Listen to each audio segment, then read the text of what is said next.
Hello and welcome to Prayag Career Institute's English class। यह video main course of competitive English के लिए है और आज का टॉपिक है meanings and usage of prepositions for exercise 4। तो आइए आज का वीडियो हम स्टार्ट करते हैं। आज के वीडियो में मीनिंग्स एंड यूसेज के लिए सबसे पहला प्रेपोजिशन है for. For and since are used with the present perfect, present perfect progressive, past perfect and past perfect progressive forms। यानी for और since का प्रयोग present perfect tense के साथ, present perfect progressive के साथ, past perfect tense के साथ and past perfect progressive forms के साथ यूज किया जाता है for और since का। Present perfect is used for an action that began at a definite time in the past।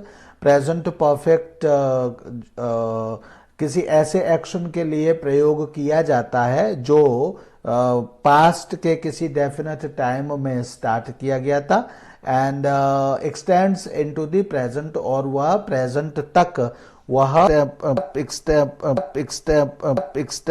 Present तक वह चला है, तो इसलिए उसको ऐसे एक्शन के लिए हम प्रेजेंट परफेक्ट टेंस का प्रयोग करते हैं। He has lived in India for 10 years। तो यह प्रेजेंट परफेक्ट है, इसके लिए इसके साथ ड्यूरेशन दिखाने के लिए for आया है for 10 years। India have not won the World Cup in cricket since 1983। तो यहाँ भी प्रेजेंट परफेक्ट है एंड प्रेजेंट परफेक्ट के साथ यहाँ पर since आया है since 1983। I have been here for half an hour। तो चूंकि ये परफेक्ट टेंस है इसलिए यहाँ for आया है एंड सिंस 9 o'clock अगर कहेंगे तो फिर यहाँ सिंस आया है। डेफिनेट टाइम के लिए सिंस आया है एंड इंडेफिनेट टाइम के लिए यहाँ पर फॉर आया है। या इंडेफिनेट टाइम यानी अनिश्चित टाइम का मतलब यह नहीं होता है कि कितने बजे, बल्कि मतलब स्टार्टिंग पॉइंट ऑफ टाइम नहीं है जिसमें उसको हम इंडेफिनेट टाइम कहते हैं। Present perfect progressive is used for an action that began at a definite time।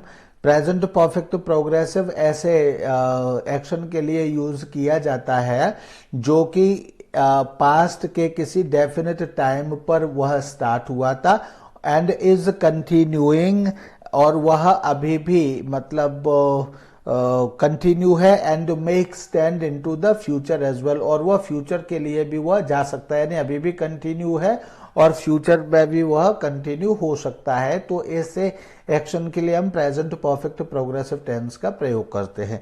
He has been living in India for 10 years, यानी 10 साल से वह इंडिया में रह रहा है, तो ड्यूरेशन के लिए हमने यहाँ पर फॉर यूज किया है। He has been living in Delhi since 1980। तो यहाँ हमने डेफिनेट टाइम है तो सिंस का प्रयोग किया है। She has been waiting here for 1 hour। तो ये इंडेफिनेट टाइम इसलिए फॉर का यूज किया है। सिंस 8 o'clock, तो यहाँ हमने सिंस का प्रयोग किया है। तो यहाँ पर हम शी इज वेटिंग नहीं कह सकते, शी हैज बीन वेटिंग यानी कि परफेक्ट टेंस का ही प्रयोग करेंगे। यहाँ पर हम बार बार जो टेंसेस की बात आ रही है वो सिर्फ इसीलिए आ रही है और कोई बात इसलिए नहीं की जा रही है क्योंकि फॉर और सिंस ये मतलब वैसे तो सभी बच्चों को इनका यूज करना आता ही है, लेकिन बात सिर्फ इतनी कि सिर्फ परफेक्ट टेंसेस के साथ ही यानी परफेक्ट फॉर्म्स के साथ ही इनका प्रयोग किया जाता है, किसी और फॉर्म के साथ इनका प्रयोग नहीं किया जाता है, यानी कि कंटिन्यूअस के साथ या फिर सिंपल प्रेजेंट के साथ इनका प्रयोग नहीं किया जाता है। नोट ए, फॉर और since is not used with a simple present और प्रोग्रेसिव टेंस। ये कंटिन्यूस यानी प्रोग्रेसिव टेंस मीन्स किसी कंटिन्यूस टेंस और सिंपल प्रेजेंट के साथ यूज नहीं किया जाता है, ये सिर्फ परफेक्ट टेंस के साथ ही यूज किया जाता है फॉर और सिंस का। We don't say she is absent for a week, हम ऐसे नहीं कह सकते। She is absent for a week हम ऐसे नहीं कह सकते, और it is raining since Tuesday ऐसे भी नहीं हम कह सकते, ऐसे दोनों ही ये गलत है। B point is for but not since, यानी फॉर लेकिन सिंस नहीं।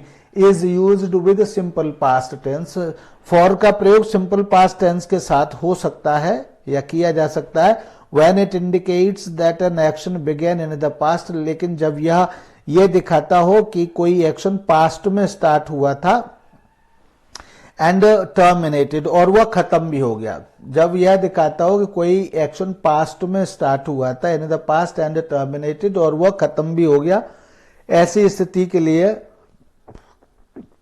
फॉर का प्रयोग पास्ट टेंस में किया। जैसे for example she worked here for 20 years, यानी उसने यहां पर 20 साल काम किया या किया था, लेकिन she doesn't work here now, लेकिन वह अब यहां काम नहीं करती है। तो she worked here for 20 years, यानी उसने यहां 20 साल काम किया, लेकिन अब वह काम यहां नहीं करती है। ऐसी स्थिति के लिए हम फॉर लगा सकते हैं, मतलब कि पास्ट में उसने काम किया लेकिन पास्ट में ही वह खत्म भी हो गया। Second point is for is used of a period और लेंथ ऑफ टाइम, मतलब पीरियड और लेंथ ऑफ टाइम के लिए फॉर का यूज किया जाता है। एंड मतलब यहां पर ये फॉर का सही यूज है, जो आप काफी देर से सोच रहे होंगे कि मतलब फॉर का सही प्रयोग कैसे किया जाता है, तो बताए। तो पीरियड और लेंथ ऑफ टाइम के लिए किया जाता है of a point of time, और सिंस का प्रयोग पॉइंट ऑफ टाइम के लिए किया जाता है, यानी to talk about point of time. जैसे for example Lizzy has been working here for 10 years, तो यह क्या है, यह पीरियड ऑफ टाइम है या लेंथ ऑफ टाइम है। एंड सिंस 1988 ये क्या है, ये पॉइंट ऑफ टाइम है। तो फॉर का प्रयोग यानी कि लेंथ ऑफ टाइम के लिए किया जाता है, पीरियड ऑफ टाइम के लिए किया जाता है। एंड सिंस का तो 1988 के लिए यहाँ पर सिंस का प्रयोग किया गया है, एंड लेंथ ऑफ टाइम यानी 10 years के लिए फॉर का प्रयोग किया गया। It has been raining for weeks, यानी बहुत सप्ताहों से, कई सप्ताह हो रही बारिश हो रही है। Since the end of June, तो जो द एंड ऑफ जून है ये स्पेसिफिक टाइम है, तो ये पर्टिकुलर पॉइंट ऑफ टाइम है, इसलिए इसके साथ सिंस का प्रयोग किया गया। वीक्स जो है ये लेंथ ऑफ टाइम है, इसलिए इसके साथ फॉर का यूज किया गया है। People have been demanding an inquiry for a long time, तो यहाँ जो लॉन्ग टाइम है ये लेंथ ऑफ टाइम है, इसलिए इसके साथ फॉर का यूज किया गया है। And we have been waiting to see you since morning, morning जो है वो स्पेसिफिक पॉइंट ऑफ टाइम है, इसलिए इसके साथ सिंस का प्रयोग किया गया है। सेकंड पॉइंट और द सेकंड प्रेपोजिशन है आज का फ्रॉम। तो फ्रॉम स्टार्टिंग पॉइंट और प्लेस दिखाने के लिए, मतलब किसी प्लेस का, प्लेस के अर्थ में स्टार्टिंग पॉइंट दिखाने के लिए फ्रॉम का यूज किया। से कहने के लिए, से कहां से। जैसे for example from Delhi I will be flying to Hyderabad, तो दिल्ली से, तो से के लिए from Delhi I will be flying to Hyderabad, ये कहने के लिए फ्रॉम का प्रयोग किया जाता है।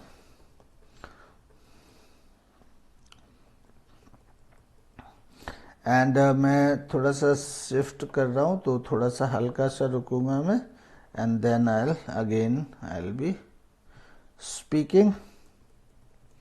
तो हम फ्रॉम की बात कर रहे हैं और से की बात कर रहे हैं। फ्रॉम का मतलब से के लिए फ्रॉम का यूज किया जाता है। रहे हैं यहां से फिर से देखिए, the procession is from the boat club to India gate. ये जो प्रोसेशन मतलब जो जुलूस है वह बोट क्लब से इंडिया गेट तक है। तो मतलब कहां से है, और जो है फ्रॉम क्या है, फ्रॉम द बोट क्लब से है। तो ओरिजिनल पॉइंट दिखाने के लिए हम यहाँ से के अर्थ में फ्रॉम का यूज करते हैं। Second point is starting point in time. अभी स्टार्टिंग पॉइंट प्लेस में था, अब स्टार्टिंग पॉइंट इन टाइम दिखाने के लिए भी हम फ्रॉम का यूज करते हैं, लेकिन ये परफेक्ट टेंस नहीं होता है। She is on leave from 15th January, तो कब से, फ्रॉम 15th January, यानी कि स्टार्टिंग पॉइंट ऑफ टाइम दिखाने के लिए भी हम फ्रॉम का यूज करते हैं। ही lived in Shillong from 1980 to 1990, यानी वो 1980 से 1990 तक शिलोंग में रहा। तो कब से रहा, मतलब स्टार्टिंग पॉइंट क्या था, वो 1980, तो 1980 यानी स्टार्टिंग पॉइंट दिखाने के लिए हमने फ्रॉम का यूज किया। एंड एंड पॉइंट दिखाने के लिए हमने यहाँ पर टू का प्रयोग किया। ही lived in Shillong from 1980, Hindi में कहेंगे 1980 से 1990 तक। तो यहाँ फ्रॉम का मतलब से है। नोट फ्रॉम डॉट टू या फिर टिल, जैसे फ्रॉम टू यहाँ आया है या फ्रॉम 1980 टिल 1990 भी यहाँ कहा जा सकता था। तो उसी अर्थ में यहाँ एक नोट है, इसको हम पढ़ेंगे। From dot dot dot to या फिर टिल एक्सप्रेसेस ड्यूरेशन, ये ड्यूरेशन को दिखाता है, मीन्स लेंथ ऑफ टाइम को दिखाता है, अवधि को दिखाता है। So does from through, from dot dot dot through, so does from dot dot dot through means यही काम, यानी from dot dot dot to या टिल, ये जिस तरह से ड्यूरेशन या अवधि को दिखाता है, उसी तरह से from dot dot dot through ये भी अवधि को या लेंथ ऑफ टाइम को या ड्यूरेशन को ही दिखाता है। Used more in American English, और ये ज्यादातर अमेरिकन इंग्लिश में यूज किया जाता है। अर्थात from dot dot dot to या from dot dot dot till का जो अर्थ है वही अर्थ from dot dot dot through का है, लेकिन यह ज्यादातर यह यूज अमेरिका में या अमेरिकन इंग्लिश में किया जाता है। There is a small difference in meaning, however, हालांकि इसके मीनिंग में, ये जो दोनों है इनके मीनिंग में थोड़ा सा अंतर है। थोड़ा सा क्या अंतर है? From dot dot dot to यानी से तक, इनकी हिंदी होती है से तक, जैसे फ्रॉम मॉर्निंग टू इवनिंग या फ्रॉम मॉर्निंग टिल इवनिंग, यानी सुबह से शाम तक कहने के लिए। Means from a point up to where as, मतलब इसका मतलब होता है कि जो बताया, यहाँ पे जो बताया गया समय वहां से लेकर यहां तक, अप टू वेयर एज, जो बताया गया है वहां तक। और फ्रॉम और थ्रू का मीन्स होता है from point up to and including. तो यह अप टू का मतलब है कि जो समय बताया गया है तब से लेकर जब तक बताया गया है तब तक, और जो समय बताया गया है उसके सहित, जो समय बताया गया है उसके सहित। देखिए अगर नहीं समझ में आया होगा तो यहां पर देखिए, यहां पर बात समझेंगे। We work from Monday to Saturday, तो यहां पर सैटरडे नॉट इंक्लूडेड, यानी फ्रॉम मंडे टू सैटरडे का मतलब होता है कि इसमें सैटरडे शामिल नहीं है, यानी कि we work from Monday to Saturday, लेकिन सैटरडे का मतलब है कि सैटरडे इसमें शामिल नहीं है, यानी कि फ्राइडे ही माना जाएगा। यानी कि हम हिंदी में कहें तो हम मंडे को काम करते हैं और फ्राइडे को काम करते हैं और बीच के दिनों में काम करते हैं, लेकिन सैटरडे को नहीं करते। यानी सैटरडे नॉट इंक्लूडेड मतलब सैटरडे इसमें इंक्लूड नहीं है, यानी सैटरडे से पहले वाले दिन तक हम, टू सैटरडे का मतलब होता है सैटरडे से पहले वाले दिन तक हम काम करते हैं। इसका तो मतलब ये है। फ्रॉम मंडे टू सैटरडे का मतलब है कि हम सैटरडे से पहले वाले दिन तक हम काम करते हैं और इसमें सैटरडे इंक्लूडेड नहीं है। लेकिन अगर हम कहते हैं we work from Monday through Friday, तो यहाँ थ्रू फ्राइडे का मतलब यह है कि इसमें फ्राइडे भी इंक्लूडेड है, यानी कि जैसे सैटरडे में हम एक दिन पहले की बात कर रहे हैं वैसा नहीं, इसमें फ्राइडे सहित। अगर हमने कहा we work from Monday through Friday, इसका मतलब है कि हम फ्राइडे को भी काम करते हैं, सो फ्राइडे इंक्लूडेड है इसमें। Next point is from, third point is origin और सोर्स दिखाने के लिए। ओरिजिन और सोर्स का मतलब क्या है? स्रोत या फिर मूल स्थान, या मूल, किसी चीज का मूल क्या है या किसी व्यक्ति का मूल क्या है यह दिखाने के लिए, या उसका स्रोत क्या है, या पहली बार हुआ कहां से आया है, यह दिखाने के लिए भी हम फ्रॉम का यूज करते हैं। यहां भी इसकी हिंदी से होती है। जैसे for example this gentleman is from America, यानी यह जेंटलमैन अमेरिका से है। This gentleman is from America, यानी यह जेंटलमैन अमेरिका से है। तो ये क्या है? अमेरिका क्या है? उसका स्रोत है, मूल स्रोत है, उसका सोर्स है, ओरिजिन है उसकी, उसका जो मूल ओरिजिन है वह अमेरिका है। इससे ये हमें पता चला। तो this gentleman is from America. This is a letter from my friend, तो ये जो लेटर है इसका जो सोर्स है या मूल है या जहां से ये स्टार्ट हुआ है वह क्या है? फ्रेंड है। तो यह लेटर मेरे मित्र से आया है। This is a quotation from Hamlet, यानी ये जो क्वोटेशन है ये हेमलेट से आई है, यानी पहली बार इसको हेमलेट ने लिखा था ये कहने के लिए, तो फ्रॉम हम कहते हैं। फ्रॉम का मतलब सेपरेशन और रिमूवल, यानी कि एक चीज को किसी दूसरी चीज से अलग करने के अर्थ में भी हम दिखाते हैं, जिसमें हम कहते हैं से। यहां भी फ्रॉम की हिंदी से होती है। जैसे we draw water from nearby tank, तो यहाँ टैंक से पानी हम अलग करते हैं, रिमूव करते हैं, सेपरेट करते हैं, तो उसके लिए भी हम फ्रॉम यूज करते हैं। वी ड्रॉ वाटर, हम पानी खींचते हैं, कहां से? फ्रॉम नियर बाई टैंक, तो टैंक से हम पानी खींचते हैं, तो उस से के लिए भी हम यहाँ फ्रॉम लगाते हैं। Leaves are falling from this tree, यानी ये जो फॉलिंग है ये क्या दिखा रहा है, सेपरेशन दिखा रहा है। तो इस सेपरेशन को दिखाने के लिए यहाँ से के अर्थ में हम फ्रॉम लगाते हैं। Leaves are falling from this tree, इस पेड़ से पत्तियां गिर रही हैं, यानी कि अलग हो रही हैं, तो अलगाव के लिए हम फ्रॉम लगाते हैं। They regularly borrow books from the public library, वे पब्लिक लाइब्रेरी से रेगुलरली, तो जो बुक्स हैं उनका जो मूल स्थान है, यानी कहाँ से वो सेपरेट और अलग हो रही हैं, फ्रॉम पब्लिक लाइब्रेरी। तो इसके लिए भी हम जिस चीज से अलग हो रही है उसके लिए भी हम फ्रॉम का यूज करते हैं। तो से पब्लिक लाइब्रेरी से मतलब from the public library. Distance between two places, दो जगहों के बीच में डिस्टेंस दिखाने के लिए भी हम फ्रॉम का यूज करते हैं। It is more than 2 kilometres from here to the top of the hill, तो from here to the top of the hill, तो यहां से यह दिखाने के लिए हमने फ्रॉम का यूज किया। The bus stop is just a kilometre from my house, तो ये डिस्टेंस तो हम दिखा रहे हैं, लेकिन डिस्टेंस में हम क्या दिखा रहे हैं, स्टार्टिंग पॉइंट के विषय में हम बात कर रहे हैं। तो स्टार्टिंग पॉइंट क्या है, स्टार्टिंग पॉइंट दिखाने के लिए हम उस डिस्टेंस का फ्रॉम लगाते हैं, यानी से मेरे घर से जो मेरा बस स्टॉप है वह 1 किलोमीटर है।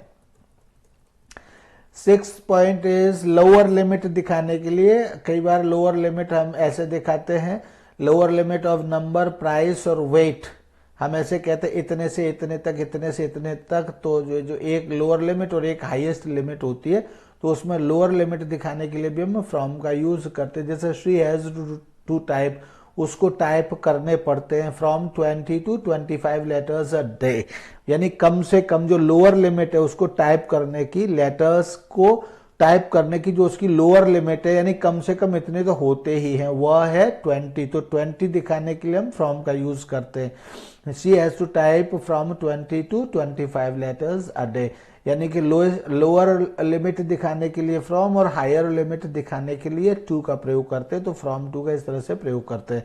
Apples are available from 30 to ₹60 a kilo, इस तरह से हम फ्रॉम 30 to ₹60 अ किलो के अर्थ में हम मतलब यहाँ लोअर लिमिट दिखाने के लिए हम फ्रॉम का यूज करते हैं।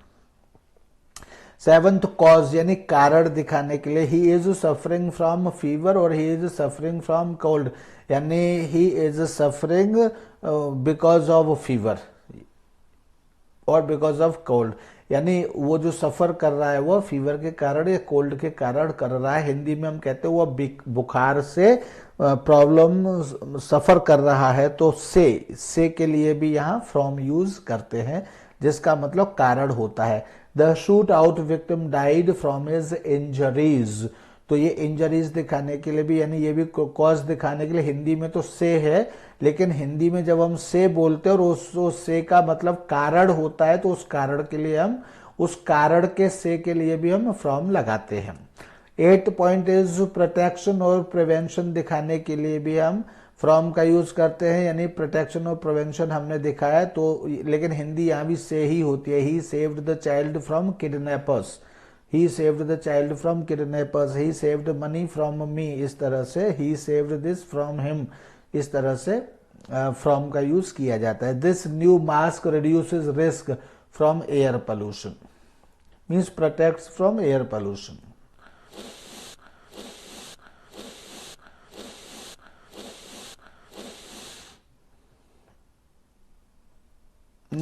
पॉइंट ऑफ व्यू दिखाने के लिए, यानी दृष्टिकोण दिखाने के लिए भी फ्रॉम का यूज किया जाता है। From a financial point of view, यानी कि आर्थिक दृष्टि से, तो आर्थिक दृष्टि से कहने के लिए यह फ्रॉम का ही यूज किया जाता है। From a financial point of view your project is not viable, viable means stable, viable means livable, यानी कि टिकने योग्य। तो from a financial point of view, यानी कि आर्थिक दृष्टिकोण योग्य, वह टिकने योग्य नहीं है, स्थिर होने योग्य या रहने योग्य नहीं है। 10th पॉइंट कंसिडरिंग और जजिंग, यानी कि देख कर या जज करके।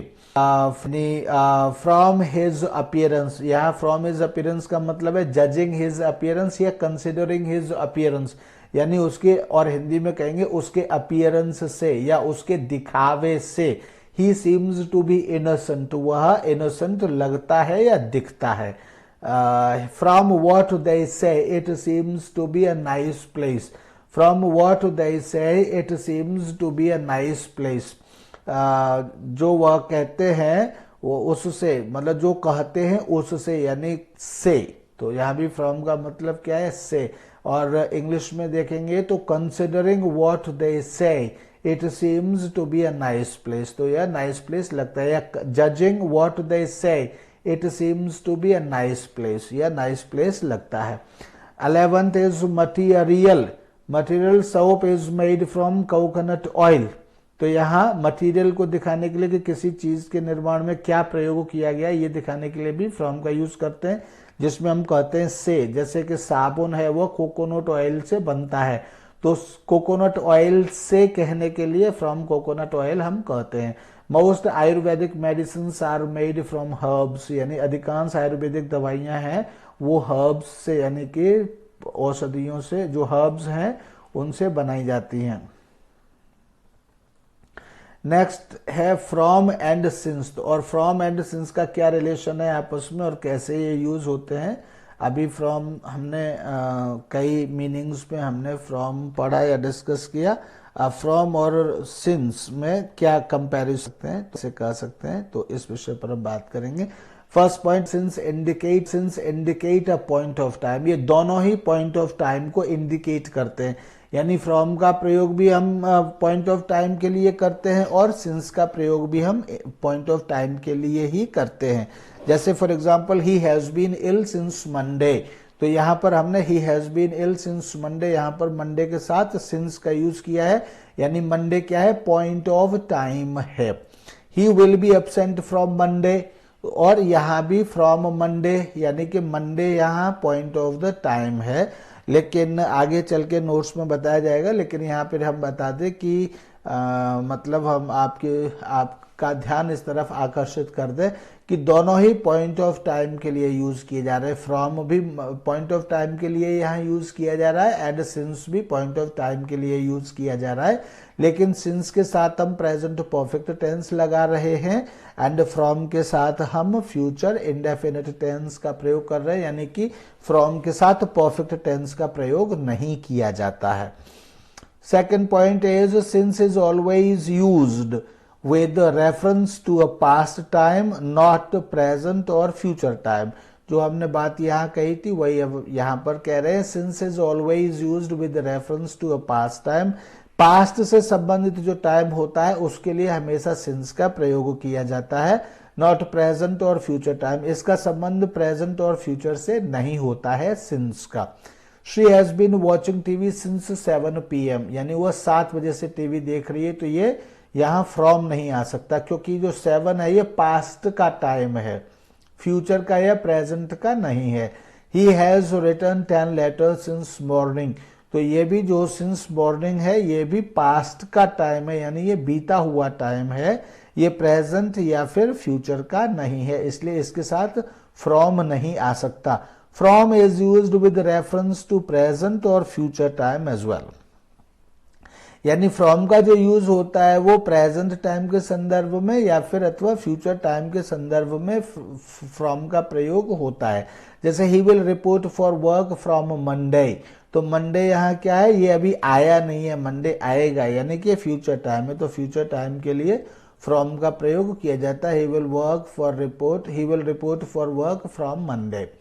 Third point is from is used to indicate the time at which an action starts। From is used to indicate the time। From का प्रयोग टाइम को indicate करने के लिए किया जाता है। From is used to indicate the time at which an action starts, यानी कि point of the time, उस टाइम को इंडिकेट या उस पॉइंट को इंडिकेट, पॉइंट ऑफ टाइम को इंडिकेट करने के लिए फ्रॉम का यूज किया जाता है जिस पर कि एक्शन स्टार्ट होता है। जैसे for example, the tournament will be on from Monday, तो यहाँ क्या है, ये स्टार्टिंग पॉइंट है, लेकिन फ्यूचर का है लेकिन स्टार्टिंग पॉइंट है। The tournament will be on from Monday, यानी कि कंटिन्यू होगा मंडे से, तो फ्रॉम मंडे यानी मंडे से। Fourth point is from is also used in combination with two और टिल, यानी टू और टिल अब इससे पहले आया था ये, तो उसके अर्थ में भी फ्रॉम का यूज किया जाता है, यानी टू और टिल के कॉम्बिनेशन में भी, जैसे अब से लेकर तब तक तो फ्रॉम मंडे टू फ्राइडे इस तरह से, तो टू और टिल के कॉम्बिनेशन में भी फ्रॉम का यूज किया जाता है, लेकिन यह सिंस का इस तरह से यूज नहीं किया जाता है। She has to work from 9 AM to 5 PM या टिल 5 PM, तो इस तरह से टू और टिल के कॉम्बिनेशन में भी फ्रॉम का प्रयोग ऐसे किया जाता है। सिंस इज नॉट पॉसिबल, यार इस स्थिति में सिंस का प्रयोग नहीं हो सकता, तो इस तरह से ये सिंस और फ्रॉम का एक तरह से कंपैरिजन था, ताकि आपको कहीं कोई गलतफहमी ना हो इसलिए। अब है इसके बाद इन का प्रयोग कहां पर होता है, कैसे होता है, देखिए फोर्थ पॉइंट इज इन का प्रयोग होता है नंबर 1 प्लेस दिखाने के लिए विद इन एन एरिया, मतलब किसी एरिया के अंदर का स्थान दिखाने के लिए हम इन का प्रयोग करते हैं। इसका मतलब विद इन इनक्लोजर्स और बाउंड्रीज। यहाँ इनक्लोजर्स का मतलब क्या है, बाउंड्रीज। जैसे मैं अभी कमरे में ये जो इस हूं, तो ये जो इस क्या है, ये कमरा क्या होता है, विद इन इनक्लोजर्स कहा जाएगा, क्योंकि इसके चारों तरफ दीवारें हैं, तो इन दीवारों को ही इनक्लोजर्स कहा जाता है या इसी को बाउंड्रीज कहा जाता है। तो अगर कोई चीज इस तरह से इनक्लोजर में है, यानी कि चारों तरफ से बंद है, उसके अंदर की स्थिति को दिखाने के लिए इन का प्रयोग किया जाता है। इसको हम ऐसे भी इन का मतलब मीनिंग जो सराउंडेड बाय भी माना जा सकता है, हालांकि इसमें आगे आ सकता है ये मीनिंग, लेकिन मतलब एक प्रॉपर मीनिंग है ये, मतलब प्रॉपर का मतलब है कि ये समझने के लिए इसका प्रयोग किया जा सकता है कि इनका मतलब सराउंडेड बाय। जैसे फॉर एग्जांपल मैंने कहा they are working in the fields, तो they are working at the place surrounded by fields, ऐसे कह सकते हैं। यानी आपके चारों तरफ क्या है, फील्ड्स ही है, और वो उन फील्ड्स, वो जो फील्ड्स है वो एक इनक्लोजर से या बाउंड्री से वो मतलब पॉइंट किए गए हैं।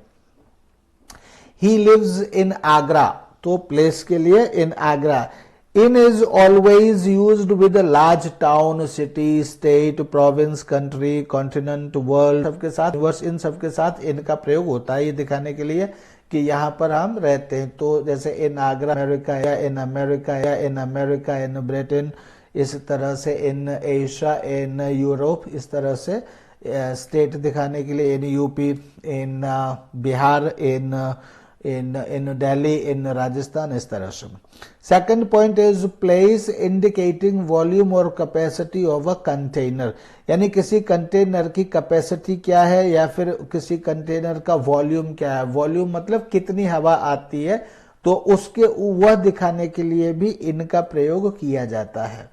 जैसे for example in the cage, तो केज का वॉल्यूम को दिखाने के लिए इन द केज, है ना। We saw a hungry lion, हमने हंग्री लायन को देखा, तो किसमें, इन द केज, मतलब इन दी मतलब वॉल्यूम ऑफ द केज, यानी केज के वॉल्यूम में कह सकते हैं, लेकिन मतलब ये अर्थ हुआ वॉल्यूम, तो कहेंगे तो हम क्या, पिंजड़े में हमने शेर को देखा।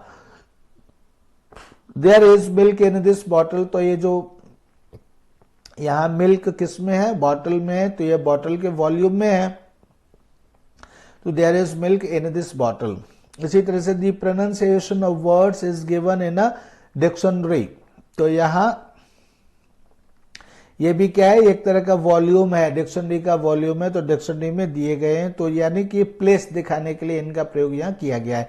इन अ न्यूज़पेपर, मतलब हिंदी में सीधा कहें तो मैं शब्द में है, जैसे पिंजड़े में, बॉटल में, डिक्शनरी में, न्यूज़पेपर में। Often, one often gets to read views not news, तो ये तो सेंटेंस है, लेकिन मतलब न्यूज़पेपर में, इन अ न्यूज़पेपर मतलब न्यूज़पेपर में। Third point about in is profession और ऑक्यूपेशन दिखाने के लिए भी इनका प्रयोग किया जाता है। तो यहाँ ये ध्यान रखेंगे कि जो टेम्पररी होते हैं उनके लिए तो हम इनका प्रयोग नहीं करते हैं, लेकिन उनके लिए हम दूसरे प्रेपोजिशंस का प्रयोग करते हैं। लेकिन जो परमानेंट एक्टिविटी हमारी होती है, प्रोफेशंस होते हैं, उनके लिए हम इन का प्रयोग करते हैं, जैसे he is in the army और he is in the air force, या शी इज इन बिजनेस, या शी इज इन पॉलिटिक्स। तो इस तरह हम परमानेंट अपना प्रोफेशन या ऑक्यूपेशन जो हमारा होता है वह दिखाने के लिए वो हम इनका प्रयोग करते हैं। वह बिजनेस में है, वह पॉलिटिक्स में है, वह एयरफोर्स में है, वह आर्मी में है, या वो आर्मी का काम करता है, जो भी है, लेकिन इन कह करके हम यूज करते हैं।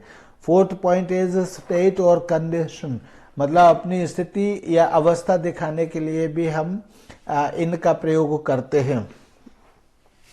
ये स्टेट और कंडीशन जो है वो स्टैटिक है। स्टैटिक मतलब है स्थिर है। स्थिर कंडीशन दिखाने या अवस्था दिखाने के लिए हम इनका प्रयोग करते हैं, यानी इसमें कोई मूवमेंट नहीं होता है।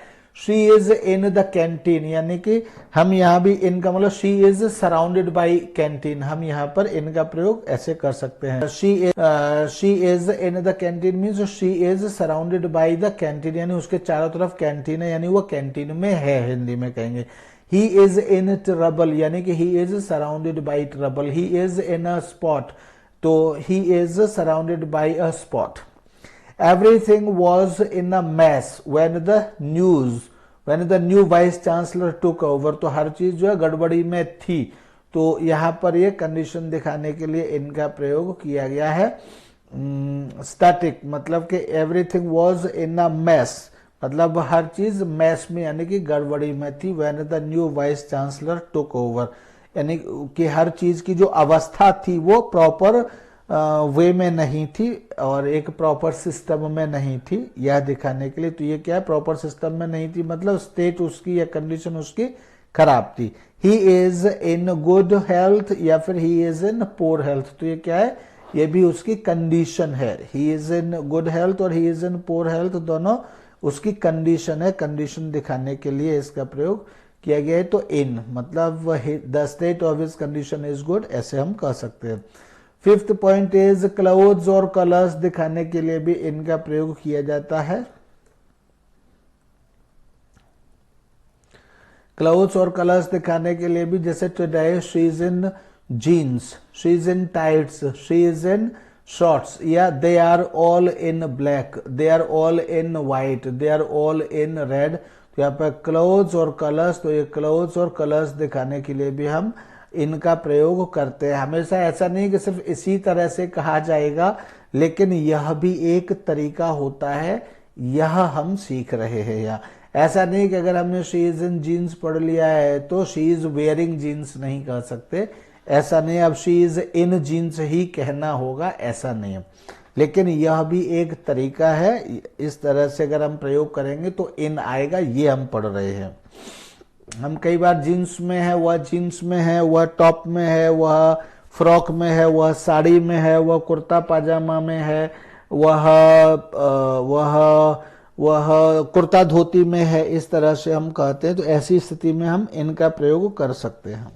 अगर वह कुर्ता धोती पहने हुए है, वह जीन्स पहने हुए है, वह कुर्ता सलवार पहने हुए, अगर साड़ी पहने हुए, ऐसे कहना है तब दूसरा तरीका है। Sixth point is form, shape और ऑर्डर। फॉर्म दिखाने के लिए यानी कि स्वरूप दिखाने के लिए, अवस्था, और शेप मतलब आकार दिखाने के लिए, और ऑर्डर मतलब कोई क्रम दिखाने के लिए हम इनका प्रयोग करते हैं। जैसे दे आर स्टैंडिंग इन रोज, तो रो क्या है, ये एक फॉर्म है किसी चीज की, रोज। सर्कल, सर्कल्स क्या है, शेप है। They are standing in rows in circles, they are standing in circles, तो ये एक शेप है, सर्कल एक शेप है, और they are standing in rows ये क्या है, एक फॉर्म है। This novel will be telecast in 13 episodes, ये एक ऑर्डर है। ये जो नोवेल है वो 13 एपिसोड्स में टेलीकास्ट किया जाएगा। तो इन 13 एपिसोड्स, तो ये क्रम है, ऑर्डर है, ये ऑर्डर दिखाने के लिए यहाँ पर इनका प्रयोग किया गया है। यानी हिंदी में कहें तो जहां पर हिंदी में मैं शब्द लगाते हैं यूजुअली वहां पर इनका प्रयोग किया जाता है, ऐसा कह सकते हैं। हालांकि हमको इंग्लिश में ही समझना चाहिए, यह भी सच है। Means this is also plain truth, I must say. And 10 is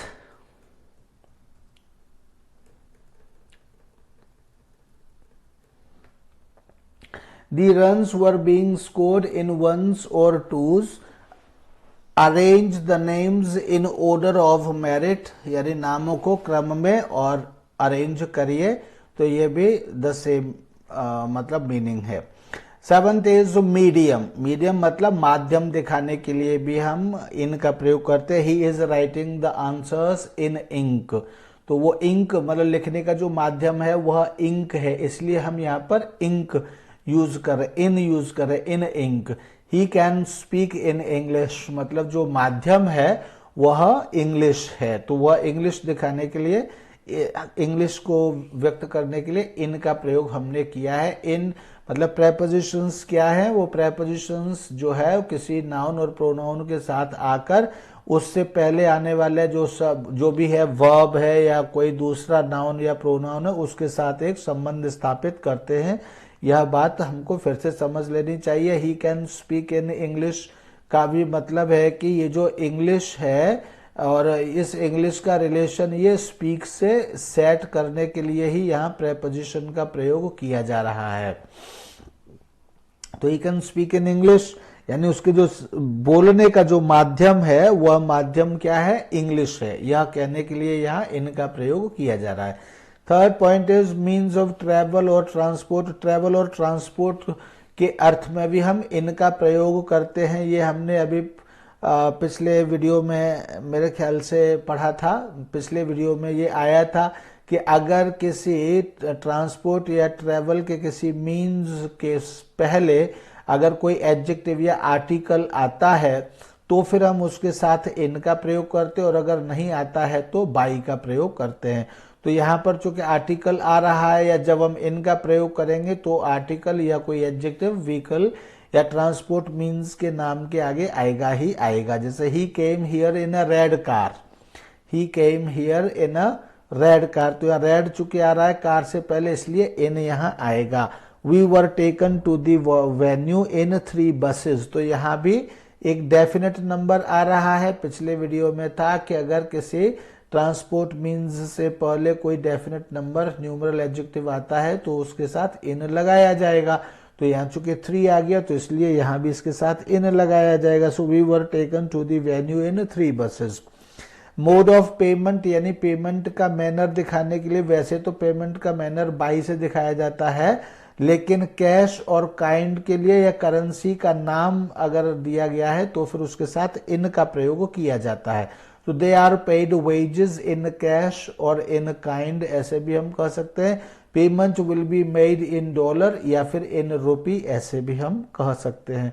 या इनके आगे इसकी जगह कोई किसी और यूनिट का नाम लिखना चाहें तो वो डॉलर की जगह कुछ और भी, पाउंड भी हो सकता है, पाउंड भी हो सकता है, या जो भी और यूनिट्स होती है मनी की जो भी याद हो वो सारे यूनिट्स यहाँ पर लिखी जा सकती हैं। Next point is quality of a person mentioned, मतलब वह किसी पर्सन जो किसी व्यक्ति का नाम लिया गया है उसकी क्वालिटी व्यक्त करनी है, दिखानी है, तो उसके लिए भी हम यहाँ पर इन का प्रयोग कर सकते हैं। जैसे you will always find a friend in mister रे, यानी इसका कहने का मतलब है कि you will always find a friend. तो यहाँ देखिए क्या लिखा हुआ है, quality of a person mentioned, यानी जो व्यक्ति बताया गया है, जिस व्यक्ति के विषय में बात की गई है उसकी क्वालिटी दिखाने के लिए हम इनका प्रयोग कर सकते हैं। तो यहाँ पर you will always find a friend, तुम्हें हमेशा एक मित्र मिलेगा। मित्र मिलेगा मतलब यहाँ पर मित्र की क्वालिटी, ये वह व्यक्ति है जो मेंशन किया गया है, यानी पर्सन मेंशन्ड। तो ये जो फ्रेंड है ये क्या है, पर्सन मेंशन्ड है। और इसका कहने का मतलब हुआ कि यदि आप उसके पास जाएंगे, you will always find a friend in mister रे, यानी अगर मिस्टर रे से तो उस बात करेंगे तो उसके अंदर मित्र की क्वालिटी हमेशा आपको मिलेगी, हमेशा एक मित्र की क्वालिटी उसके अंदर आपको दिखाई देगी। दी poet in her is alive, यानी अगर आप उससे बात करेंगे तो उसके अंदर एक आपको कवि दिखाई देगा। कवि दिखाई देगा मतलब कि कवि की क्वालिटी या कवि के गुण आपको दिखाई देंगे। तो ये कहने के लिए कि कवि के गुण उसके अंदर दिखाई देंगे, हम कहते हैं the poet in her is, कवि अंदर एक कवि है, वह जिंदा है। जिंदा है मतलब उसके अंदर कवि के गुण विद्यमान है, यह कहने के लिए हम इनका प्रयोग करते हैं। तो ये जो द पोएट है, ये पोएट का मतलब है कि उसके अंदर कोई आदमी नहीं बैठा हुआ है, बल्कि पोएट के यानी कवि होने के गुण उसके अंदर विद्यमान है। पार्ट ऑफ समथिंग दिखाने के लिए भी, कोई चीज किसी चीज का पार्ट है ये दिखाने के लिए भी इन आता है, जैसे दो किया जाता है। जैसे there are 11 players in a team, तो जो टीम है उसका वो जो पार्ट है उसकी क्या है, 11 प्लेयर्स उसका पार्ट होते हैं। तो ये दिखाने के लिए इनका प्रयोग किया जाता है, यानी टीम 11 प्लेयर्स से मिलकर के बनी, तो there are 11 players in a team. There are यानी टीम में 12 होते हैं। There are 12 months in a year, यानी साल में 12 महीने होते हैं, तो इन अ ईयर कहा जाएगा। इसी तरह there are 4 wheels in a car, तो कार में 4 पहिए होते हैं, इस तरह से।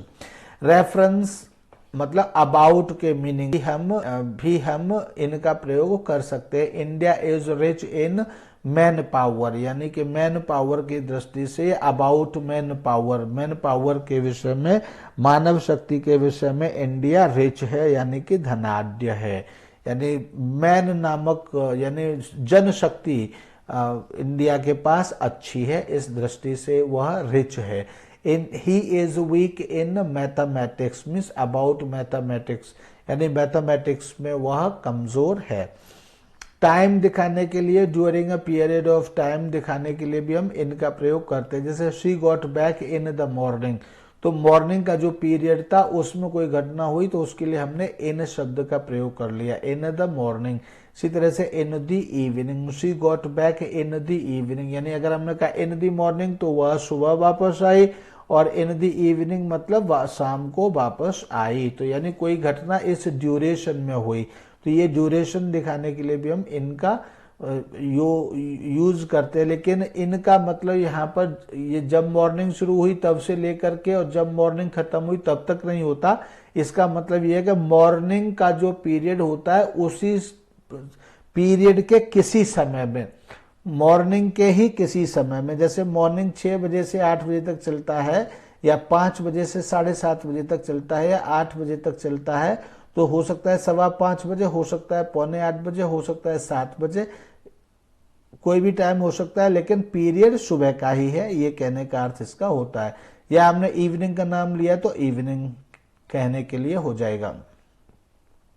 इसी तरह से he will finish his new novel in a week और in a month. He will finish his new novel, वह अपना न्यू नोवेल फिनिश कर देगा इन अ वीक, मतलब अब से लेकर के अगर हम काउंट करेंगे तो 1 सप्ताह लगेगा नोवेल फिनिश होने में। अगर हम कहेंगे इन अ मंथ तो इसका मतलब है अब से लेकर 1 महीने, अब से हम अगर गिनना शुरू करें तो 1 महीने का टाइम लगेगा, और 1 महीना खत्म होने तक, 1 महीने का टाइम पूरा होते होते उसका नोवेल फिनिश हो जाएगा, यह इसका अर्थ होगा। इसी तरह से time with in a period या फिर लेंथ ऑफ टाइम, यानी किसी टाइम के पीरियड दिखाने के लिए या फिर लेंथ ऑफ टाइम दिखाने के लिए भी हम इनका प्रयोग कर सकते हैं। जैसे you can learn English in a few months. In a few months मतलब अगर तुम अभी स्टार्ट कर दो सीखना तो अब से लेकर के जब तक स्टार्ट करोगे उसमें कुछ ही महीने लगेंगे, ज्यादा महीने नहीं लगेंगे। She will leave for home in a few hours, मतलब कुछ ही घंटे में वह घर के लिए चल देगी या जाएगी। नोट हियर,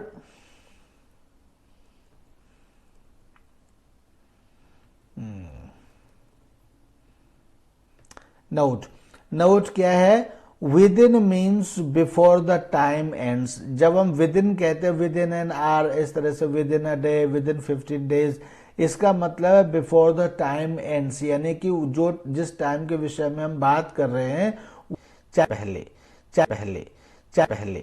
चाहे 1 मिनट पहले, चाहे 1 दिन पहले, जैसे भी है। अगर वर्षों में है तो चाहे 2 दिन पहले, लेकिन वो जो समय दिया गया है उससे पहले, इसके लिए हम विद इन का यूज करते हैं।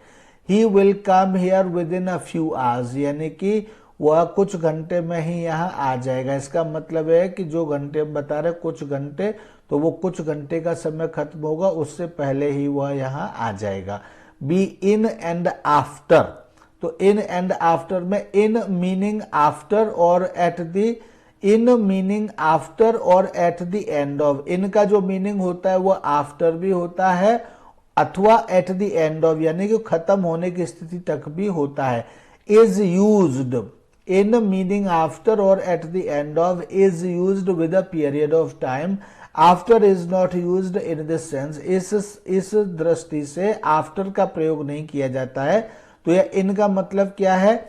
इनका मतलब है कि इन जिसका मीनिंग या तो आफ्टर हो या फिर eight the end of time हो, ये इस अर्थ में हम इन का प्रयोग करते हैं।